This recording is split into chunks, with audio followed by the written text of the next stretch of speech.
गोदा देवी के नाम पर हम कार्यक्रम कर रहे हैं, उनके शहीद दिवस के नाम पर। हमने एक बार भी ये नहीं कहा, सोचा न विचारा, ये भी हमने नहीं देखा कि हमारा कार्यक्रम आगे कहीं लगा है कि नहीं लगा। मेरा कार्यक्रम लगा था, उसको हमने चेंज करके शाम 5 बजे किया है तंबौर में। जो कार्यक्रम 11 बजे का था उसको हमने शाम 5 बजे कर दिया। हमने कहा वहां मैं जरूर जाऊंगा, बाकी कहीं जाऊं या न जाऊं। मैं सबसे पहले अपने पूर्वजों के, जिनके इतिहास की चर्चा आप कर रहे थे, उनके चरणों में फूल अर्पित करते हुए बाबा भीमराव अंबेडकर साहब को नमन करते हुए चंद शब्दों में कुछ बातें कहना चाहता हूं। कार्यक्रम के आयोजक ने अपने विस्तार से चर्चा किया है इतिहास के ऊपर और आपको समझाने का भी प्रयास किया है। अपने उद्बोधन में उन्होंने एक बात बहुत गंभीरता से कही है, उसको विशेष रूप से ध्यान में रख लेना कि दारू के नाम पर और गोश्त के नाम पर भी चर्चा किया है। तो अगर दारू और गोश्त के नाम पर बिकेगा, 5 किलो राशन के नाम पर अगर बिकेंगे तो परिवर्तन नहीं आएगा।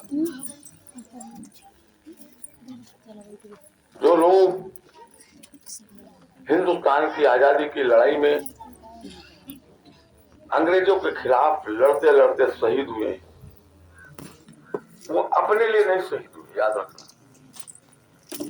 वो चाहे गोदा देवी हो, चाहे सीता पासी हो, चाहे चंद्रशेखर आजाद हो, चाहे भगत सिंह जी हो, वो कोई भी अपने लिए नहीं लड़े, उनको कुछ नहीं मिला, ये सच्चाई है। लेकिन आज हिंदू और मुसलमान के नाम पर जो लोग राजनीति करते हैं, उनके इतिहास को भी पढ़िए। अगर उनके इतिहास को नहीं पढ़ोगे तो अधूरे रह जाओगे। हिंदुस्तान की आजादी की लड़ाई में जो लोग लड़ रहे थे, जिस समय अंग्रेज यहाँ हिंदुस्तान में अंग्रेजों के खिलाफ जो हिंदुस्तानी लोग आजादी की लड़ाई लड़ रहे थे, उनको पकड़वाने का काम, उनको अंदर भेजने का काम, उनकी सूचना देने का काम अगर कोई करता था तो जो लोग आज सत्ता में बैठे हैं वो लोग करते थे। याद रखना इसको। एक भी सत्ता में बैठे हुए आदमी, हम नाम लेके कहना चाहते हैं, जो लोग आज सत्ता में हैं, इनके जो रचयिता है, जो इनके लोगों की व्यवस्था को दे रहे हैं, कोई भी आदमी आजादी की लड़ाई में कहीं जेल नहीं गया। यहां तक हम नाम लेके कहना चाहते हैं अटल बिहारी वाजपेयी जी का, हिंदुस्तान की आजादी की लड़ाई में कहीं भी कोई हिस्सेदारी उनकी नहीं लिखी हुई है। यह सच्चाई है। इसलिए हम कहना चाहते हैं, अंग्रेजों ने भी हिंदुस्तान में आकर के फूट डालो और राज करो का काम किया था। वही काम आज हिंदुस्तान की जो राजनीति में है, हिंदू और मुसलमान को लड़ा करके फूट डालो और राज करो का काम कर रहे हैं। तमाम चुनाव हुए, कोई चुनाव आप लोग लड़ने भी नहीं पाए। अभी गन्ने का चुनाव हुआ कि नहीं हुआ आपके यहाँ? कोई पर्चा दाखिल कर पाए थे आप? बताइए हमको। ये बाबा साहब भीमराव अंबेडकर के ऊपर हमला है, याद रखना हमारी बात को। बाबा साहब भीमराव अंबेडकर ने कहा था कि अपने बच्चों को अच्छी शिक्षा दो, उनको पढ़ाओ और संगठित हो, और संगठित होने के बाद सत्ता पे कब्जा करो। ये बात बाबा साहब भीमराव अंबेडकर ने कही। ना कही हो तो बताओ, क्यों नहीं उसको मानते हो भाई? मान लो, अगर बच्चों को अच्छी पढ़ाई दे दोगे, अच्छी शिक्षा दे दोगे, संगठित हो जाओगे, हिंदू मुसलमान नहीं करोगे, तो सत्ता पे भागीदारी पाओगे। और अगर केवल हिंदू मुसलमान करोगे तो जिनके हाथ में सत्ता है, आपको पता है नहीं पता है, मुझे नहीं पता, अभी जो चुनाव गणना के हुए इसमें सारी सीटों पर कब्जा कर लिया। वोट कौन देता है? हिंदू मुसलमान के नाम पर कुर्मी, यादव, लोध, मुराऊ, गड़रिया, चमार, पासी, ये भारतीय जनता पार्टी को वोट दिए। और जब सत्ता का नंबर आया, कुर्सी का नंबर आया, तो उसमें बैठा कौन? 4 लोग जो हैं, 7 सीटें थी, 4 सीटों पर ब्राह्मण बिरादरी और 3 सीटों पर ठाकुर बिरादरी।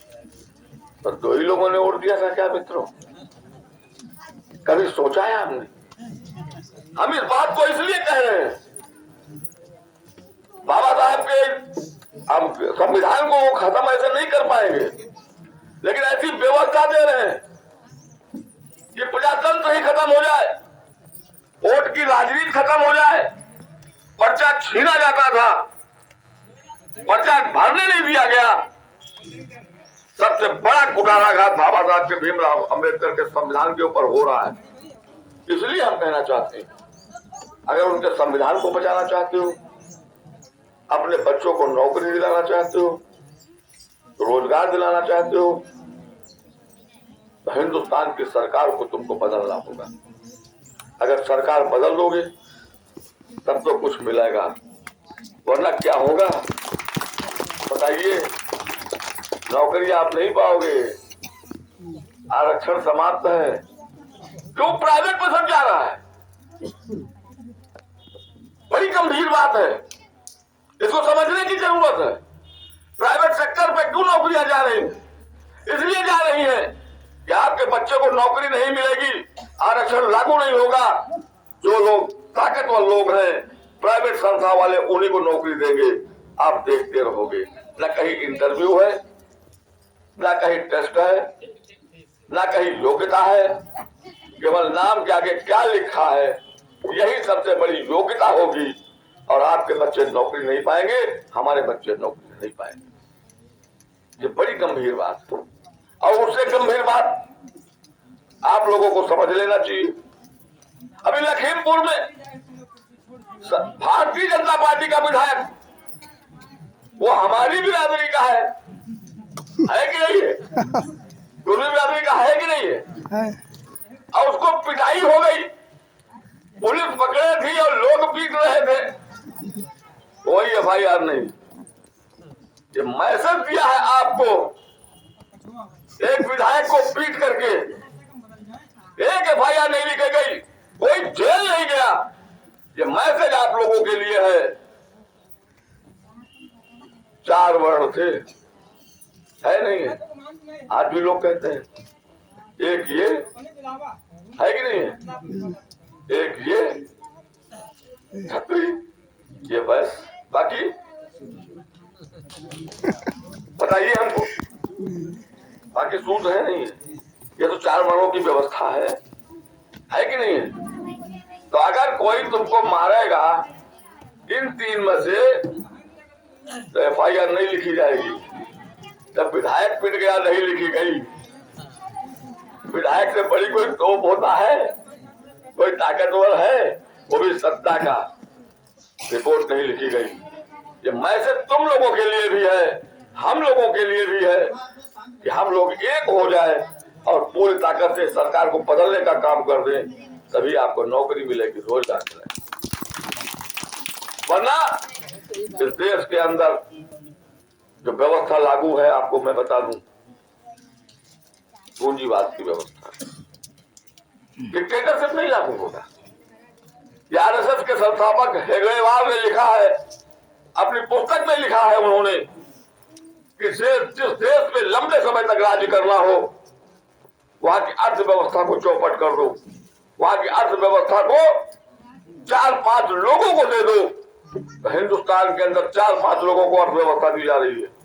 अडानी, अंबानी, टाटा, बिरला, डालमिया जैसे लोगों को सारी दौलत उनको दी जा रही है, अरबों रुपया उनको माफ किया जा रहा है।